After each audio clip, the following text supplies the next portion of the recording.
My name is Serene Koka and I cordially welcome you to my podcast, Neue Musik Leben. I have studied classical singing and nowadays I sing lots of contemporary and experimental music. If you would like to know more about me, please look at my website www.irenekorka.de. I will put this into the show notes for you. I also invite you to subscribe to my monthly newsletter. In this podcast, I share with you themes all around, insider knowledge behind the scenes and the human beings out of this amazing music world. And I'm cooperating with the NMZ, der Neuen Musikzeitung, which is a very important German music paper.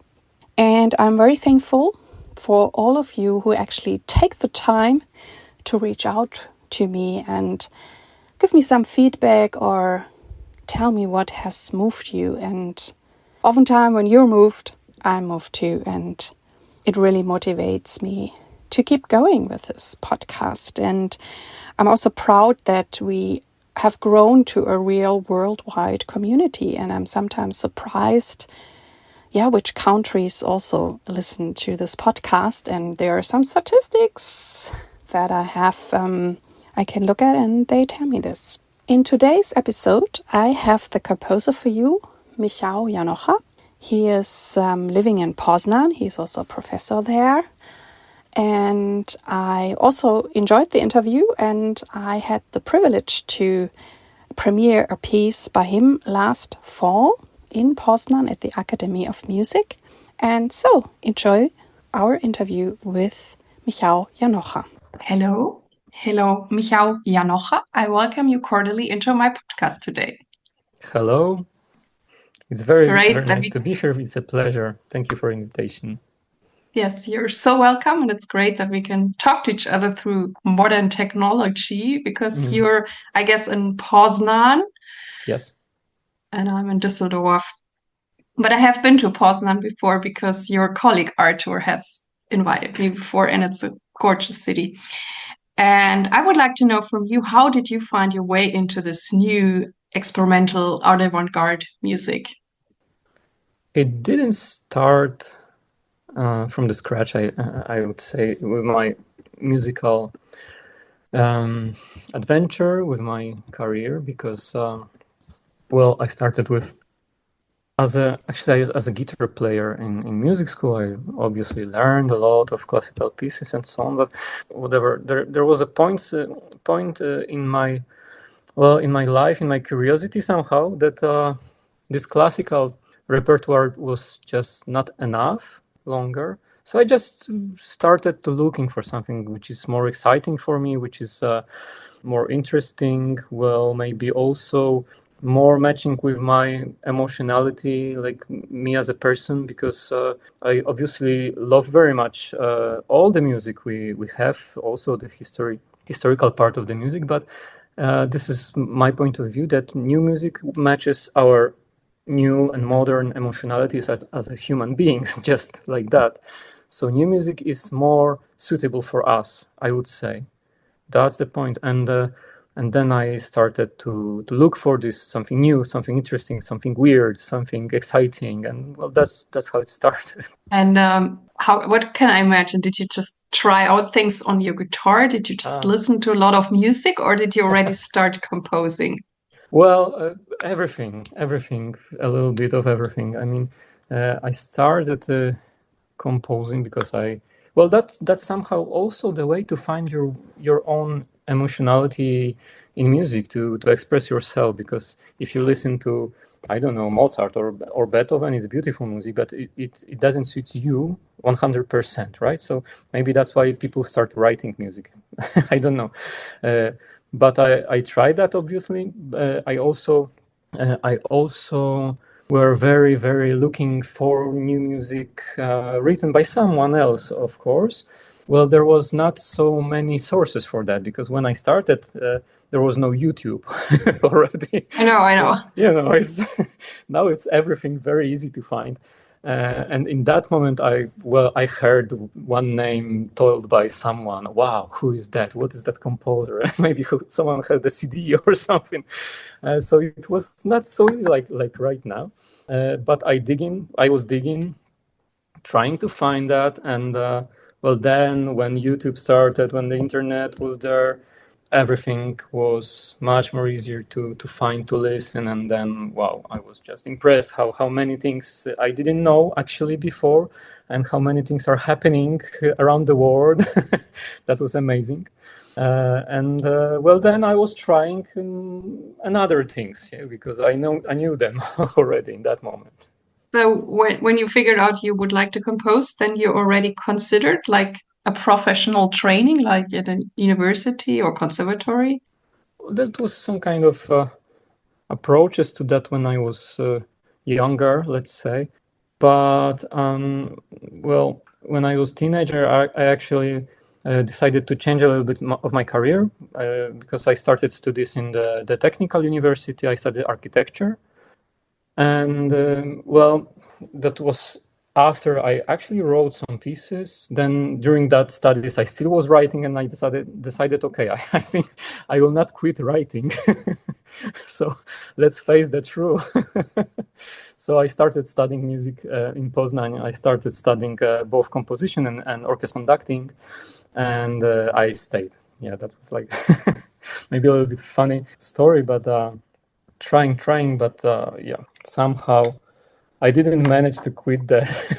Well, maybe it sounds like a little bit like an addiction right now, but no, I love it, and it's fine. I mean, I was very sure what I am doing in that moment. Nobody forced me, and I was just very happy that I can start music. And well, sometimes I say that if there will be, if there wasn't a music in the world, I would be very happy, very happy architect in my life. But yeah, there is music, so. Yeah, you're so talented. I mean, I looked up things about you and then I read, wow, he's composing, he's conducting, he's curating, you're doing so many things and teaching. But I also fell over this thing with the architecture and urban planning. And Yes, yes. so I wonder now, I mean, you say you could be great at that as well. And oftentimes we have more talents. I come from a family where everybody's quite musical. I mean, I'm the only one who did it in a professional way, but they're all interested and they have good ears and so. And all of my family members are very good at math and science also. And my sister became the teacher for math and physics, and I choose music. But yeah, so I can relate. But if you think about architecture and urban planning, do you think it somehow relates to your composing style? Are there some parallel things going on, or is it Mhm. completely different? Well, I think it is. I mean, very much. It is very much similar. First of all, I need to say that my family is everyone is mathematician in my family. So I know what you are talking about. I mean, my parents, my sister. Yes, architecture. Well, I have to say that my first classes from composition was during the architecture studies, because there is a subject called oh, what was the name for that? Uh, Graphical composition or something like this. Well, it's all about composing. I mean, matching things to the others, right? Like this thing is matching with this, and we can compose. So how it works also with sounds, and also on the other hand, it's very different because we deal very much with the time. I mean, more we deal more with the time than with the space, let's say. And after realizing that, there is a field to think also about music as and maybe architecture also as a connection of those two things. Many composers today also deals with the spatial music, with the specialization, multi-channel music. I'm also very much into that, and I think the space is just another part of the musical piece, as harmony, as melody. So, well, yes, we can learn a lot from architecture, I have to say. Yeah, I also wonder when I think of architecture, I mean, in a way, you also have to build the whole building, and then there are maybe details, and also in Yeah, composition, I think it's also good maybe to have a feeling for the overall thing or structure or architecture, but then you also need interesting details that, you get from A to B and it doesn't get, I don't know, boring or something. That's true. Yes, that's true. I mean, this the structure is the good point to connect all those things, two things. Well, we have structure in music, we have structure in architecture, and well, also the feeling of the proportion somehow, because we can feel the feel is the funny word for this, but we can feel that we can feel the proportion of the building, we can feel the proportion, or maybe building, maybe the whole city actually. I remember there was an exercise during the architecture studies we needed to do on the very first year of our studies, that it was based on trying to build the line of somehow sorry, I don't know how to say it in English actually, but let's say the line of the excitement of the person who is going through the city from point to point. Well, for me, it was somehow like a musical piece, because we start in this place, and this may be exciting, maybe not. Then we go in the another place, then another emotion is starting, right? Like the park or the river, and then we go into this tissue of I don't know, glasses, buildings, and so on and so on, and then we end somewhere. Yeah. So this exercise was very helpful. I think also for maybe more for urban planning than for architecture, but this is the part of the architecture, of course. And in this, I find like a one-to-one thing we can do in music as well, in the musical piece. That's really amazing. I also have a colleague, Moritz Eggert, and I often also ask, that there, and maybe I ask you too, some prejudice against music and what can we do about it? And he then gave me one time this example. He says it's so interesting when people go to a concert with contemporary music, and sometimes they think they have to understand everything to whatever, to enjoy it or take something out of it. And I mean, we don't expect that. We're just saying, just go in and it does with you what it does. And then he compared it that if a person goes into a building, or even maybe a nice building or a museum, the person might just enjoy it and it never would get this idea to think, oh, how did they build it? But he's like, sometimes when they go to a new music concert, they expect so much and think so much about it and think, oh, I have to understand it. And we know music is not about understanding. I mean, it can help you sometimes, but I think the power of music lies somewhere else. Yeah, that's true. I mean, that's a very good point, actually, where I don't know why is it like it is, but people do that. That's true. That's true. Well, maybe because there is somehow the way to look at the new music, I don't know, with this idea that it is very difficult. It is so difficult. It is not anymore like classical music when I know what is going on, right? I don't know. Well, one part of the answer could be that we do not use anymore those cultural codes as before. Yeah, so like rhetorical figures, which were very understandable and easy to, but still the public needed to know what they mean, even in that times. So maybe now it's easy, but in that time I'm not so sure.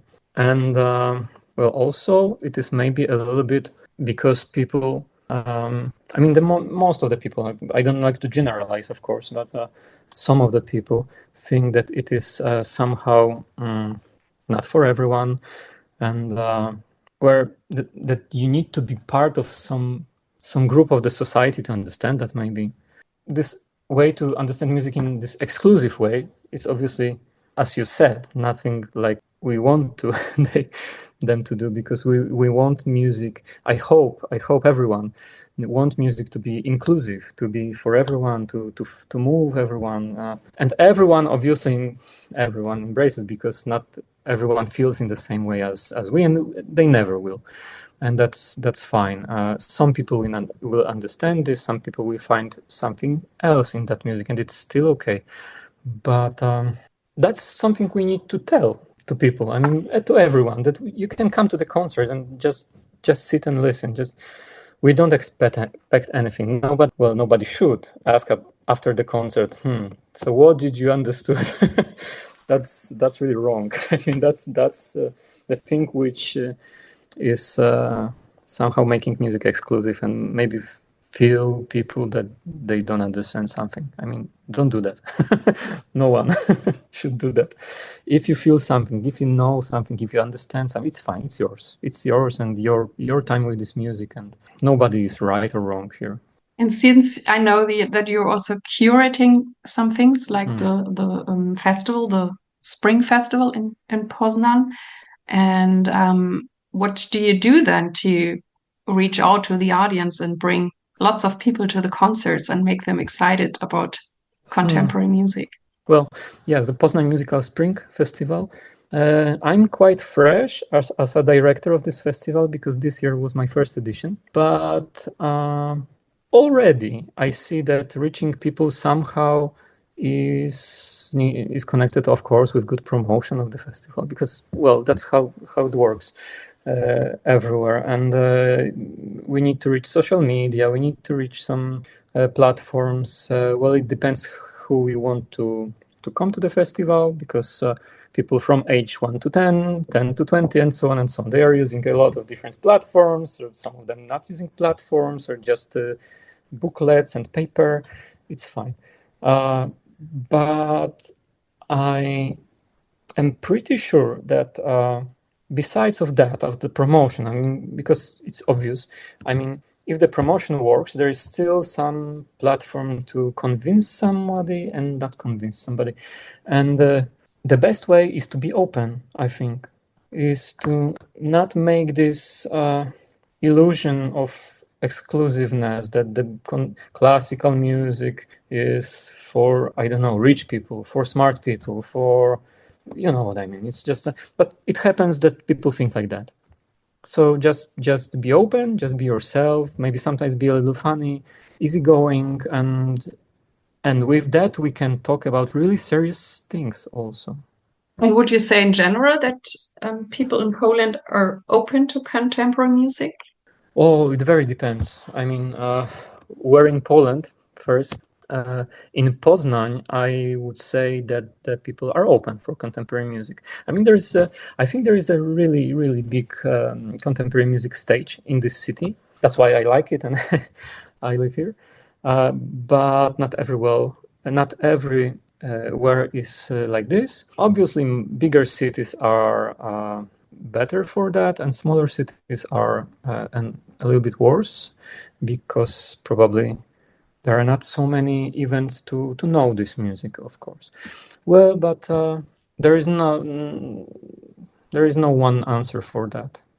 I mean, comparing to, I don't know, other countries, maybe I would say in Poland less people listen to contemporary music than, I don't know, Germany or France for sure. But it is not bad. It's not bad. I think people are quite open for that. I mean, we have some names which are recognizable, like almost everyone knows them, even not from the musical world and not from the contemporary musical world, like Penderecki, for example. Everybody knows Penderecki, right? That's fine, because everybody knows, okay, Penderecki was a composer, he wrote contemporary music. Aha, so they know about contemporary music. I mean, sometimes it's really enough to start a conversation and to convince people, okay, so you know this person, maybe try another one. Yeah, maybe it's not the same. So it's well, it could be better, but it's okay. Great. And what are the qualities you most appreciate in the interpreters you work with? Interpreters. Okay, so we're gonna soon work on my piece. I know, but I always ask this question. Yeah, that's why we have this question.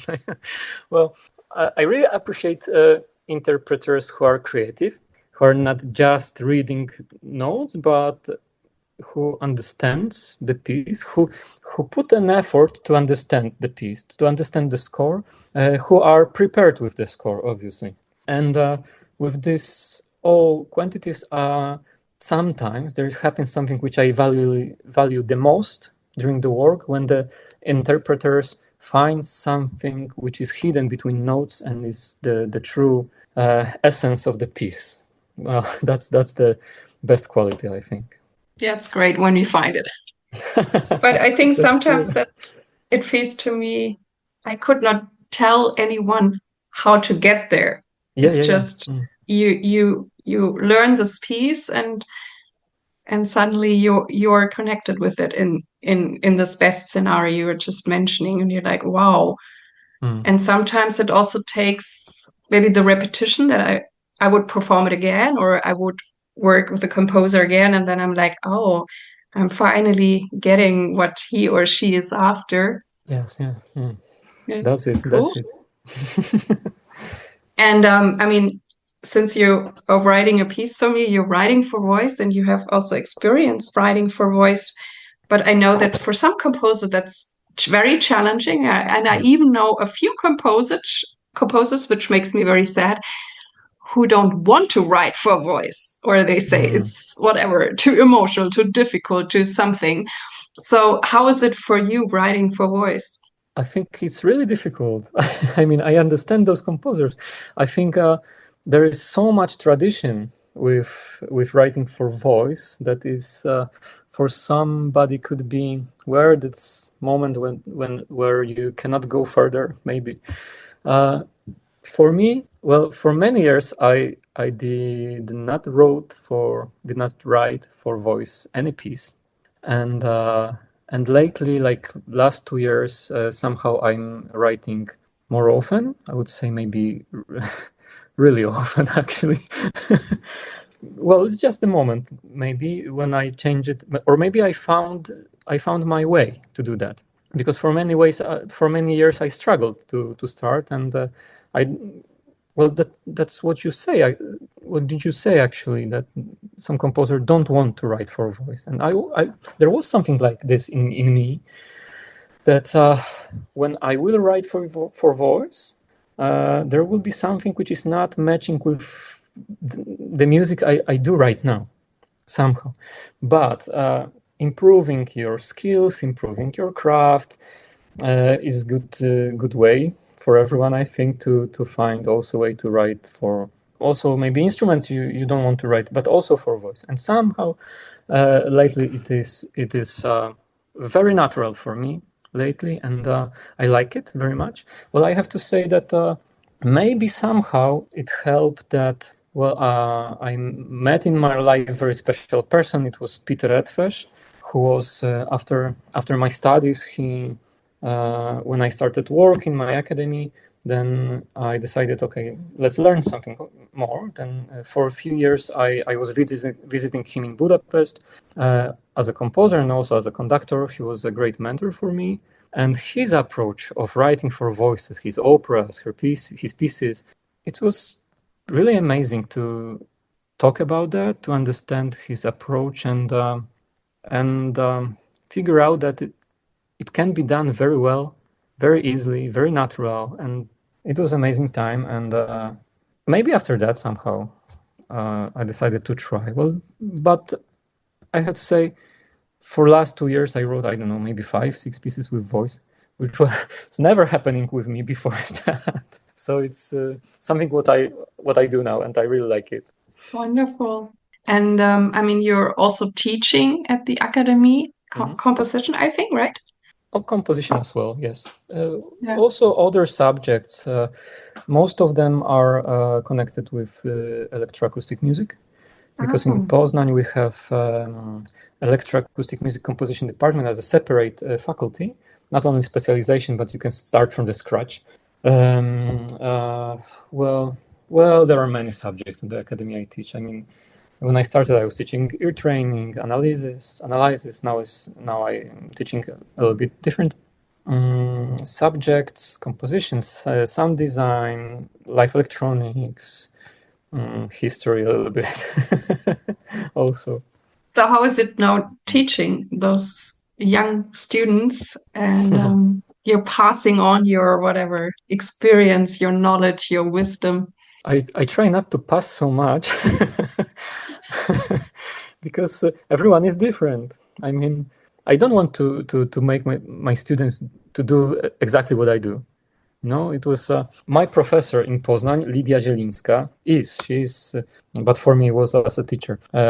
She's a person who I think was the similar approach, and also I would mention here another composer, Georges Apergis, who I met also during some classes, and he said one sentence which is, I think, explaining everything. Also, this all people I mentioned, the approach, which I think is the best to teach composition.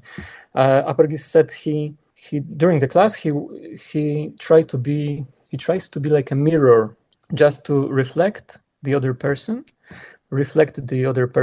aspirations, feelings, and what he wants, not to tell how, right? Also, my teacher never told me how, but told me she was always making me to find a way more than giving solution. I think it's a very, very good approach to teaching, and somehow it is really just convincing somebody in what they need, in what they want, and that's all. It is very difficult. Actually. It sounds, I'm always very fascinated when people talk about teaching composition, because sometimes I wish I would have taken composition lessons, not because I think I'm a great composer, but I like the approach because it's so different to when you get taught voice, where it's really about this is the right way you have to do it. And it's not like, and I also think maybe for some students, if you have a teacher, like you mentioned, who's just mirroring you, and like you have to figure it out on your own, maybe for some students that's really frustrating, because sometimes they would like to have a little bit of help. Yes. Or maybe there even is a period where you also learn through imitating until you move away from it, and so it's very fascinating. I also know from a few composition or composers now who there were two composer women, and they studied with the same two teachers in Germany. They were in different cities, and one of the teachers was a very kind of free-floating, no structure style of professor, and the other one was very strict and structured. And I found it so interesting because one of those composers told me she found herself when she finally got the more free teacher, and the other one said she found herself when she finally got a very strict teacher. Yeah. Well, so maybe both things are very important and needed, well, somehow. Well, first of all, yes, that could be frustrating when you always need to find your way. I have to say, unfortunately, it can be.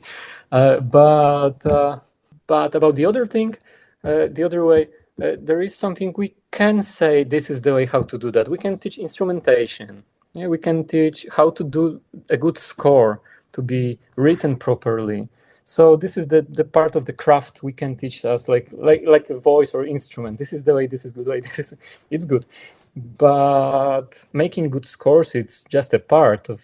Well, then it's also music and what you need to express, and there is no way to tell somebody what to feel, what to express it. It's just impossible, I think. I know. Yeah. And where we heard already that you're doing so many things, and I actually have one more question, because you're also conducting. So when you conduct, do you conduct both, like instrumentalists and singers? And is that any different? I was studying orchestral conducting during my studies. But I did many concerts with vocal singers, with choirs, also with soloists. So, is it different? It is. It is, of course. It depends, maybe, because there are some situations where when the singer is, for example, the part of the ensemble, maybe. So it's like just like an instrument, right? Like any other one. But when we deal with soloists, of course, it's very, very different, and we need to help soloists and somehow a little bit like sing with them. Yeah, take a breath together, maybe sometimes say the word silently. You know what I mean? Because it's helpful. And somehow we know what the accompaniment is going on, and especially with new music, because as a conductor I actually do mostly a new music. So difficult rhythms, difficult harmonies, and also most of the time the pieces who nobody heard before, so you never know what's happening. We need to be there for them, and we need to help them. It's like sometimes taking a hand and, okay, come here together. We go through it right now. Yeah. But after all, it's not so very different as helping, for example, the violin soloist, or I don't know, any other instrument. But it is different mostly because of the biological way, because we are dealing with the living instrument. Then that's very important, because somebody is making his body to be an instrument, and it's breathing, it's living, and well, it's just needs a lot of care, I think. And we talked about how many things you're doing, teaching, curating, composing, and so many things. And I'm always curious how people get things done. So how is your day structures? Do you have a structure, or are you free floating, or how do you get everything done you do? Well, I like to have a plan, but well, life is a life, and the plan can be planned, and after all, we just need to improvise somehow, I think. I don't know. Do you have a regular time you compose? No, I mean, No. Flexible. flexible, rather flexible, because I don't have this opportunity to have my schedule fixed, because always something is appearing, and I just needed to learn to focus right now on what I need to do. If I have 2 hours free, okay, now I'm writing. That's all. Sometimes it's very difficult because it's not the day for writing. I mean, somebody say it's not the inspiration day or something, but well, I think it's just a mindset more than inspiration. And when we can set our mindset, we can do that. We can find the inspiration, we can find that flow to do it, but sometimes it's just not possible because it's rainy, because you have no coffee, and not always it works. Well, I always said that the best inspiration is deadline. Okay, you're a deadline person. Yeah, I think I am, but I like writing, composing very, very much when I don't have that deadline, actually, because it's my head is more free, and I feel like I'm more creative in that moment. But to sit down and write, I really appreciate that, to having a deadline. Yes, that's true. And what does it mean for you to be true to yourself or authentic in this music business? And how do you keep true to yourself? That's the very, very important question, I think. Well, in general, I think art need honesty. Well, being honest is I think it's the only way to do art, to do music, which I found for myself during so many years of composing. To be honest, it was not something what I understood in the beginning. Well, that's a very layered question, because there are so many things we, as an artist, as a composer, as a whatever, we have friends, we have families. We start from some kind of environments, maybe small city, maybe big city. When we start doing music, we really appreciate that somebody likes it, right? So there is a trap, because maybe we start doing music to have this appreciation more than being honest, which I think is very often, unfortunately. And well, also we have this music industry, pop music, which gives you money, which gives you, I don't know, likes on Facebook, or many listeners and viewers and so on. It's everything of that hits our I don't know, dopamine, and we are happy because we have those people who likes, well, they don't like us, they like something, right? But it works like, oh, somebody like me. Yeah, so it's very, very, very simple mechanism in our brains, and that's why I said it's a trap, because somehow it's easy to following that, it's easy to lose yourself, just like that, to follow fashion, to follow what people like, not what do you like actually.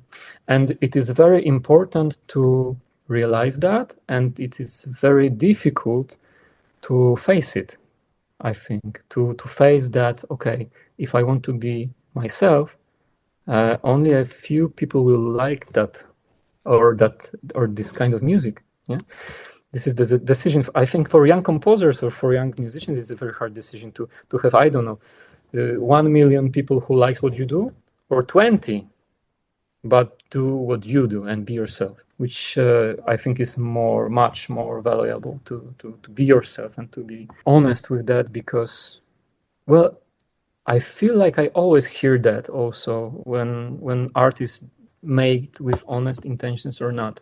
Also with students, when somebody is showing me a piece and I see, okay, this is not the way how he or she feels. It just somebody likes this kind of music, and maybe, I don't know, maybe parents, maybe brother, maybe boyfriend, whatever. Yeah. So for me, being honest is the most important thing right now. Even it means that small amount of people will come to the concert, will like it. I don't want to say I don't care, but it's somehow like this. We don't need to care about that. There is a saying, what I think Witold Lutosławski said, that the composer should write music which he likes himself, just like that. And I think, well, just do your job and be yourself, be honest, and that you will find people who like it. Come on. There somewhere. It's no worries. It's gonna be okay. Yeah, I also think, especially in the long run, it's much more rewarding to do your thing. And I mean, if then you also get the recognition, great. Because we also know they're happy artists, but they're also artists or whatever are looking from the outside very successful, but they're not happy or empty inside. And so it's just whatever choice we make. I mean, I don't think there's a right or wrong. It's just what we choose or what we want to experience or where we are in life. Maybe. Well, yes, I don't want to say that something is better or worse. Of course, it's everyone's choice. It's not up us, me, you to decide. They will do what they do. But about this happiness, that's, I think, true. And this is still about this trap, right? They are in this trap. They are not happy. They are just following some fashions. And well, that kind of histories are finishing with some tragedies somehow. Sorry. That's, well, in that point of view, I would say it's not good. Just because of that, because you can hurt yourself. Yeah. And in that way, you also have a responsibility to hopefully give this to your students, that they really feel themselves and do their thing. That's true. In the end, they also choose. Yes, in the end, they choose, of course. And well, we cannot force anything, right? But maybe there is also one important thing, that not everyone is going to do this concert artistic kind of music after studies. Some of them will just not just, but will go with other path and do, I don't know, music to films or to sound design to some games and application. It's still somehow being a composer, and it's very, very important job. It's the thing we are talking about are only touching this very narrow part of creating your music, like expressing yourself by music, not working as an artist, not working as a composer or sound designer and else, right? But when you express yourself, that's the question. What self or who self are you expressing actually? You or not? Yeah. And what does success mean for you? Oh, I don't know. I don't know. Being happy, being honest. That's a success for sure. Well, when I'm satisfied about what I do, this is a success. Or there are many small successes for people. I think every day can have success. I mean, well, that I cooked a good dinner could be a success because it's tasteful, right? I don't know, because I have a good class with my students, because I met someone interesting. Or, well, that's small things, small things. Right. And is there anything that drives you forward? Or do you have kind of a vision? I was very curious how people respond for that question, actually. I was just, because I read that question before and I was thinking, wow, what drives people? I mean, what drives You them can forward? listen to my podcast episodes because I often ask the same questions and you will hear Yeah. answers. And there's so many different answers Yeah, to these questions. yeah, okay. I need to do that. I mean, I'm very curious because I can imagine that people are just having this kind of, well, I do music because, yeah. Well, and I was thinking about that. What makes me moving forward? And I think just I have this kind of nature that I cannot standing in a place somehow, and I just have to go forwards sometimes. So I don't need anything. But the people, my family and world when I live, my work, and just it's enough. It's enough. I mean, when I would be left by myself, I would still probably go forward, I think. But inspiration is also something for to work, to create, and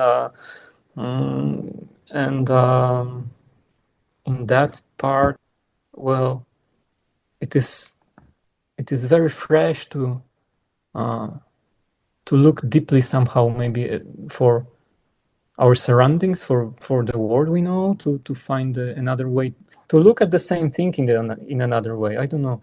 It's like always finding something new. This also is moving forward. We don't need to. Well, let me change a little bit point of view here, because moving forward can be just changing the environment, changing the places, changing something. But maybe we can stop and just look from the another side. Is it moving forward? For me, it is, obviously. So we can try every day to find new ways, to find new approaches, to find new points of view. And that's for me. It's moving forward also. Great. Yeah. It's really great talking to you. And I'm going to see you soon. Woohoo. And I have one last question for you. And my last question is, Okay. what tip or what more tip would you like to give young artists? To This young is your artists. final word. Ah, wow. I don't know if I want to do that. No, okay, okay. To composers or to artists in general, or You pick what whatever I you pick? want to tell my audience. Okay, okay. I mean, for sure, be yourself. Just be yourself and don't stop. Try, then try again, maybe. Still be yourself. Yeah. Also, uh, also don't follow fashions, because it's just a solution for a moment. It's always for a moment. I think everyone needs to find their own way, just like that. That's it. Well, I thank you so much, and I'm looking forward to seeing you soon. Thank you. Thank you. Looking forward also to see you in Poznan for our concert. Thank you. This was the interview from today. I hope that it inspired you. And please send me your emails, send me your feedback, because I love to interact with you. Thank you very much that you tuned in with me today. I really hope that you liked it. And please tell your friends and colleagues about this podcast. I thank you very much. I wish you all the best. Live your music, live your life, and see you next time. Yours, Irene.